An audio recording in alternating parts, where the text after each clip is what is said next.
Good morning to one and all present here. Myself Sharon here to explain about my project automatic temperature control using PID controllers. Let's get into the hardware components of the project. First we have a bulb as an heating element, followed by an K-type thermocouple which can measure up to 1250 degrees Celsius, and then a MAX 6675 module which converts analog data of the thermocouple to digital one, followed by the input is given to the Arduino Uno where the PID algorithm is processed, and the output of Arduino Uno is an PWM pulse which is given to a solid state relay. The solid state relay is used to control the voltage which is supplied to the bulb.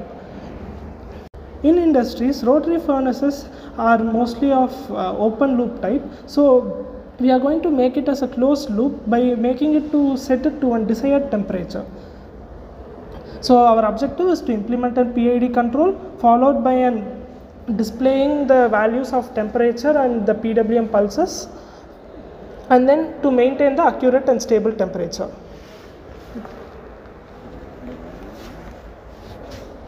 So these are the basic hardware requirements. So the methodology implemented here is we have implemented a K-type thermocouple to an ADC and an Arduino Uno. The output is given to a solid state relay and an LCD display, followed by the single phase supply given to the SSR and as well as the load.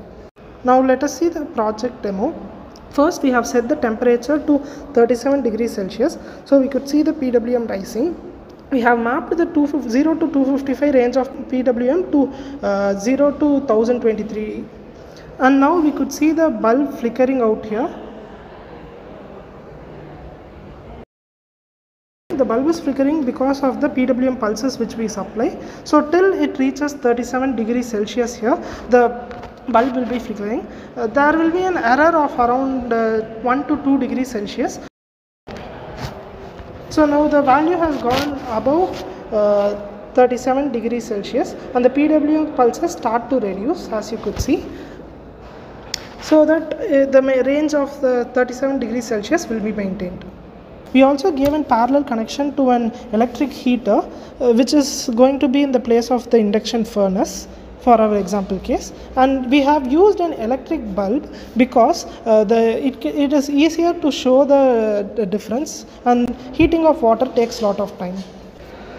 Now we could see the simulations here. First we connected the bulb with an auto transformer and the voltages of 80, 90, 100 and with 10 volts difference we have recorded the temperatures respectively, and then we have plotted the graph using an Excel and we have found out the equation of the light bulb, and then we used MATLAB where the temperature of the bulb is given here, followed by the implementing a PID controller. This is a step input which we are giving as an input, and the output will be the temperature.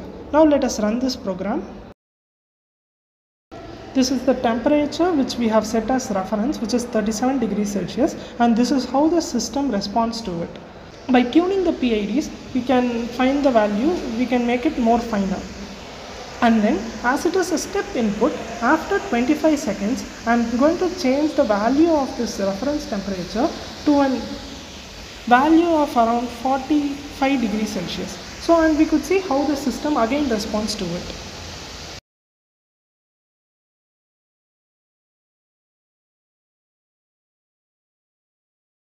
Now this is the system which we have implemented PID, and this system down here shows the relation between the input voltage and the output temperature.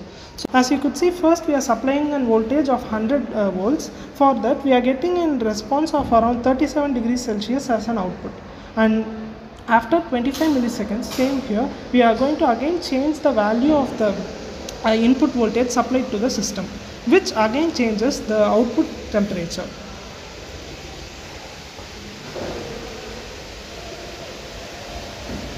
So after 25 seconds I am giving around 150 volts of voltage, 150 volts as an input, and then the output temperature also has been raised.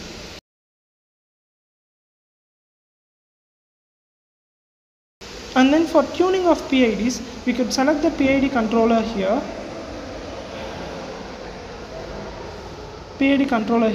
and then in our case it is a linear system, so we got the proportional value as 0 and then derivative also 0, and we have got only the integral values. But in case when we take it from right from 0 volts, when we find the data from 0 volts to 230 volts, we could make a more finer model using it.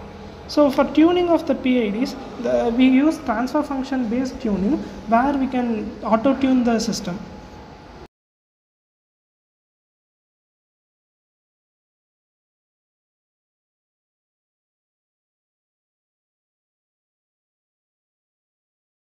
So as you could see this plot, this is the reference block and the tuned response. We can change the transient behaviors and form the graphs differently. Followed by, we can change the response time, which can change the PID outputs. Coming to the code, first we have included the libraries which are essential, followed by initializing the values for the data from the thermocouple and MAX6675 module, and we have given an output pin of 3 for the SSR, followed by the set temperature of 37 degrees Celsius, and then the values of proportional, integral and derivative gains, which we found using the MATLAB.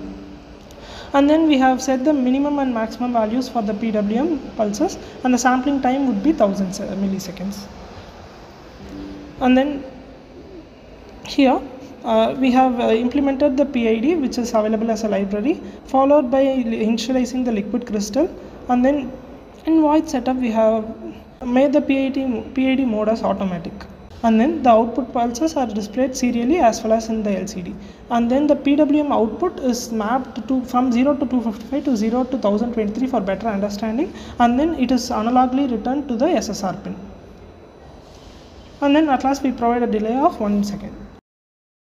So as you could see, the temperature as well as the PWM pulse is increasing. So this fashion follows for while the temperature is below the set temperature, and after it reaches the set temperature, the PWM pulses will start to reduce.